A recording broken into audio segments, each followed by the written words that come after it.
Hi everyone. So I thought this would be a good time for us to post a video. And you ask why? Well, I think it's pretty simple. People are spinning in circles trying to figure out how to successfully conduct meetings, workshops, and their overall workday remotely. But we all want to do it just as efficient as we were doing before, right? When we were in office. But now we have to use remote tools to do it. So for some people, believe it or not, this is all brand new.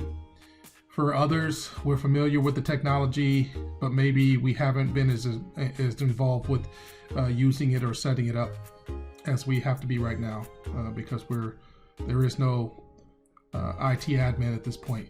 We're our own IT admin. So with that said, we have multiple tools available to use, such as Zoom, Google Meet, or GoToMeeting. And in the same family, we have Microsoft Teams, and this presentation is basically a quick overview of that.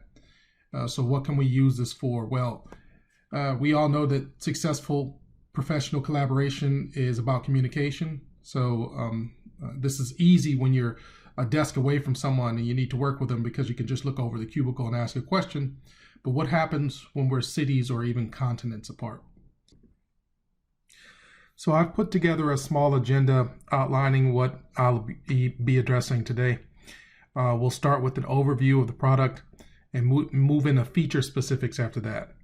We can take a look at everything starting with the activity feed feature all the way down to apps integration and services, which basically extend the functionality of Teams and gives you some integration that may be convenient for you and your team. So we'll go through that a little later on down the line.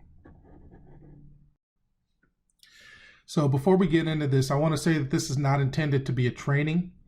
I'm trying to keep this video to a limited amount of time, so people will actually watch this thing. But with that said, I'm basically just going to give a quick description of each feature, and people can dig in further on each feature later on doing their own research, or you can contact me via email and maybe I can answer a few questions for you, but just giving that heads up. So with the disclaimer done, let's go ahead and get into it. So with Microsoft Teams, you can pull together teams or even organizations for the purposes of project, temporary or everyday collaboration and communication. It allows you to use chat instead of email for almost instant communication, while also giving you the ability to do some collaborative file viewing and editing with the teammate. And it works very much like, in many ways, like your Facebook or Instagram feed. Throughout the application, for example, you can use the @ symbol to direct a comment to a certain person. So if I'm working in the ABC Sales Transformation channel, I can direct comments to a certain person using the @ sign and then typing in the coworker's name. And we'll look at each feature and kind of mention that in the next set of slides also. So if we're looking through the navigation area, which is on the left for Teams, we can select activity, which provides us a summary of everything that's happened within the channels that your team is subscribed to. We can also select filters in the top right corner of the feed to show specific types of messages, such as mentions, replies, and likes. Or you can leave it as is and just take it all in. Notifications are also shown as red circles on the activity notification icon, just to let you know how many things you have that are unread. These notifications remain in your feed for 14 days, and after that they expire and no longer show in the feed. In Teams, there's also an activity bar that allows you to type commands. Let's say we want to see all of our @ mentions, which means activity where we've been specifically mentioned. There's a command that'll allow us to do that and filter down, showing only activity feed items where we have been mentioned. And there's actually a full list of commands that can be used for this feature, but we won't go through them again in this presentation. This is just to kind of give a quick overview of Teams. Feel free to take a look at those on your own, or you can follow up with me after you finish the video with specific questions on that part. When working with Teams, chat is very important You can chat with one person or you can chat with multiple people in a group chat. Starting chat is the same whether you're having a chat with one person or a group. You first push the new chat button at the top right of the chat screen and off you go.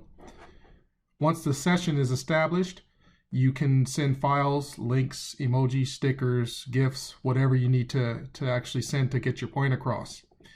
The feature works just like a Skype chat session, and this is simply an instant messenger contained within the Teams application.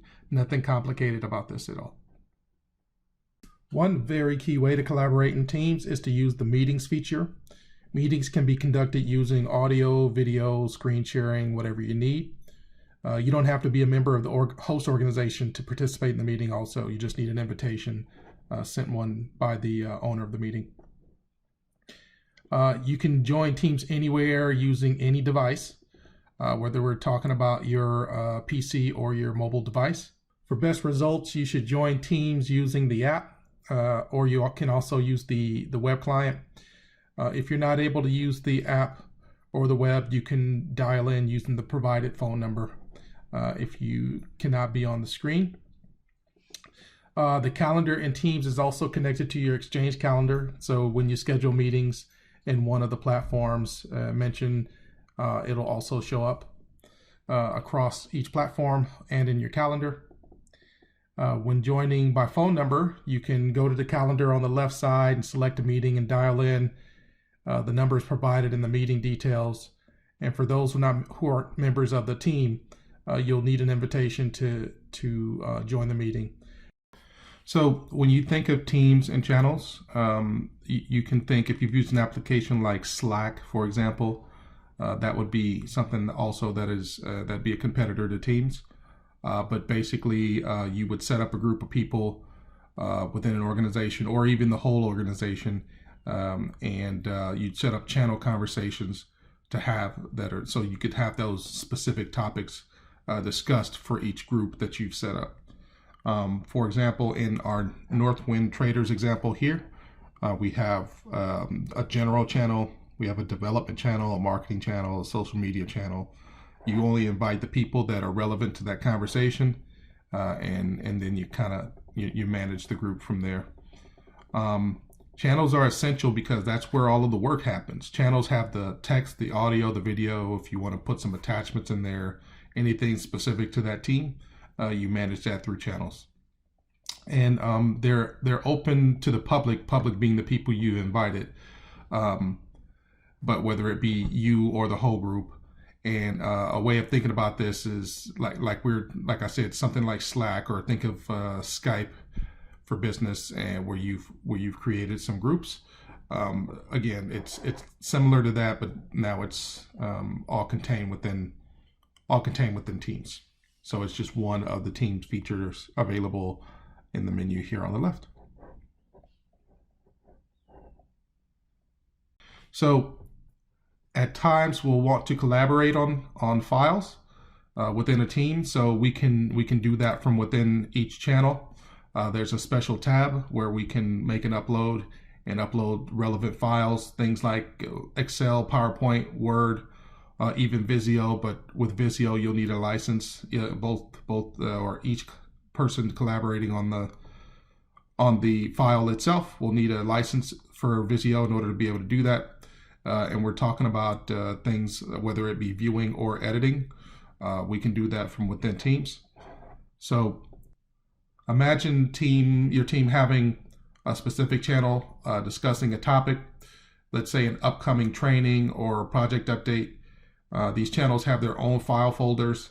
So as a real world example, let's imagine that Joe Smith is attempting to collaborate with Janet Jones, and they are attempting to combine two Excel files that contain a list of attendees for an event, and then within that event, within each one of those Excel files, there are some duplicates, and they need to work together because there may be some subtle differences in names, and they can't necessarily take what's on the sheet for the actual duplicate. So they can go within a channel, maybe the marketing channel, and they can put that Excel spreadsheet up and go through it together. And Janet could be of course, in Ohio, and maybe the gentleman is in California, right? So that's an easy way to do that without having to be right next to each other looking over a cubicle or looking at the same screen, attempting to collaborate and get that done. So the library allows us to upload existing files or even create new ones. So maybe let's say they want to scrap both of those sheets and they just want to start with a new Excel. That can be done from within Teams also. And then the collaboration can continue. So that's actually a super cool thing and a huge benefit to using Teams. Utilizing apps and services within Teams simply just allows us to do more. So many of the tools or files or dashboards that the organization may be used to, we can have contained within Teams. There are also some standard ones, or let's not call them standard, but let's call them extensions that we can purchase that allows us to get some of the more common apps contained within Teams. So different people might want different information and use different tools. Files and apps and tabs can be added to any team conversation via the apps and services feature. An example would be, let's say, a Jira board. Maybe there's a Jira board that the team uses every day to manage tasks. We can have that added through one of the services. As a matter of fact, you can see that here available in the apps and services tab in Teams. To see integration that are already built, you can just go over to the apps and services tab, and you'll get the grid that have readily available integrations, and then also if there needs to be a custom one developed, of course we have the ability to do that also. So that's it. I hope this was helpful for everyone. Maybe even for someone that might be looking for the all-in-one solution, right? That they have a Zoom and GoToMeeting, but maybe they're missing the channel collaboration piece. So Teams may be a good fit in that situation. Teams does actually even more than what I've mentioned. Of course, go ahead and take a look and do your own research and find out if the additional features or the advanced features work for you. I should also let everyone know that in some cases there are additional licenses needed. For example, the calling features, very likely you will need a license unless you have some package that you're subscribed to already with Microsoft that provides that, but there's a good chance you may need a license to turn that piece on. So don't expect that it may work fully functional upon download. So for additional questions related to this topic, drop me an email. You can reach me. My information's there on the right, on the slide on the right, but c.holmes@nuageconcepts.com. Just looking to do my part and provide a little relief during this tough time. I've come across a few people that are almost paralyzed trying to figure out how to continue their business with all of their employees now working remote when they were a complete in-office organization. So they're trying to figure out how to get a lot of this done, and I think this may be one way to help alleviate some of that pain. So well, I'm hoping that this presentation provides at least one person some relief. If that becomes true, I know that I've done my part, and thanks everyone for watching. Appreciate it.